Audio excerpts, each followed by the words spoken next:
Welcome to your YouTube channel. Previous ক্লাসে আমরা mixture এবং অ্যালিগেশন চ্যাপ্টারটা বেসিক কিছু কনসেপ্ট এবং কয়েকটি ম্যাথামেটিক্স আমরা সলভ করেছি। আজকে একইভাবে একটা ইম্পর্টেন্ট প্যাটার্ন আমরা সলভ করব।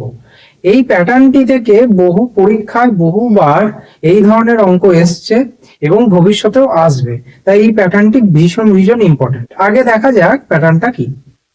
প্যাটার্নটা হচ্ছে, if 50 liter of milk solution has 40% milk in it, then how much milk should be added to make it 60% in the solution? এখানে 50 লিটার একটা মিল্কের সলিউশন আছে, যার মধ্যে 40% মিল্ক আছে বলা আছে। এবার বলেছে এর মধ্যে আর কতটা মিল্ক অ্যাড করলে সলিউশনের মিল্কের পরিমাণটা বেড়ে 60% হয়ে যাবে। আমরা খুব বেসিক ওয়েতে এটাকে সলভ করব, উইদাউট এনি ফর্মুলেশন, কোনো ফর্মুলা ছাড়া। কি দেওয়া গেছে, তাহলে আগে আমাকে বের করে নিতে হবে আমার টোটাল সলিউশন হচ্ছে 50 লিটার। তাহলে এর মধ্যে তাহলে মিল্ক কতটা আছে, মিল্ক আমি বের করে নেবো 50 লিটার ইন্টু 40% মানে 40/100।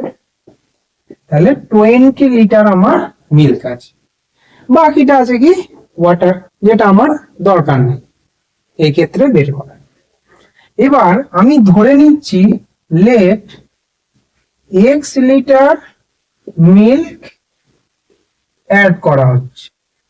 তাহলে x লিটার মিল্ক যদি আমি অ্যাড করি, তাহলে নিউ যে আমার ইকুয়েশনটা ফর্ম হবে, তাহলে আমার মিল্ক আছে 20 লিটার, তাহলে আমি অ্যাড করলাম কত লিটার, x লিটার। এইবার একটা সলিউশন আমার ছিল 50 লিটার, তার মধ্যে যদি আমি আবার x লিটার মিল্ক অ্যাড করি, তার মানে আমার সলিউশনটাও ইনক্রিজ করছে। মিল্ক যেমন ইনক্রিজ করছে সলিউশনটাও ইনক্রিজ করবে, তাহলে সলিউশনটা কত দাঁড়াবে 50 প্লাস x। এই জায়গাটাই হচ্ছে মেন কনসেপ্টের জায়গা, যে আমার যদি মিল্কটা ইনক্রিজ করে তাহলে আমার সলিউশনটাও বাড়বে। এই জায়গাটাতেই ভুলটা হয়। এবং এই যে রেশিওটা অনুপাতটা দাঁড়াচ্ছে বা পার্সেন্টেজটা দাঁড়াচ্ছে, সেটা কত 60% হয়ে যাবে। তার মানে 60/100। ক্লিয়ার? 3 6 2 5 আর 10, 3/5 করে দিলাম।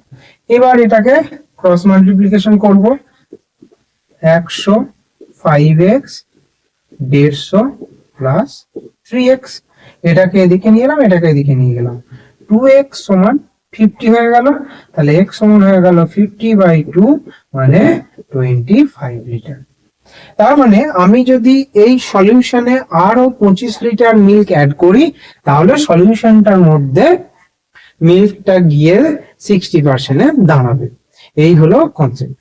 তাহলে এই যে কনসেপ্টে এটা বহুবার পরীক্ষায় এসছে এবং সামনের যে কোনো পরীক্ষাতে এই ধরনের কনসেপ্টের অঙ্ক আসতেই পারে। এই কনসেপ্টটা যদি আমি নিয়ে রাখি, এই ধরনের অঙ্ক আমার আর আটকাবে না। আশা করি ক্লাসটা ভালো লাগলো। দেখা হচ্ছে আবার মিক্সচারেরই পরবর্তী প্যাটার্ন বা কনসেপ্ট নিয়ে নেক্সট ক্লাসে। Thank you.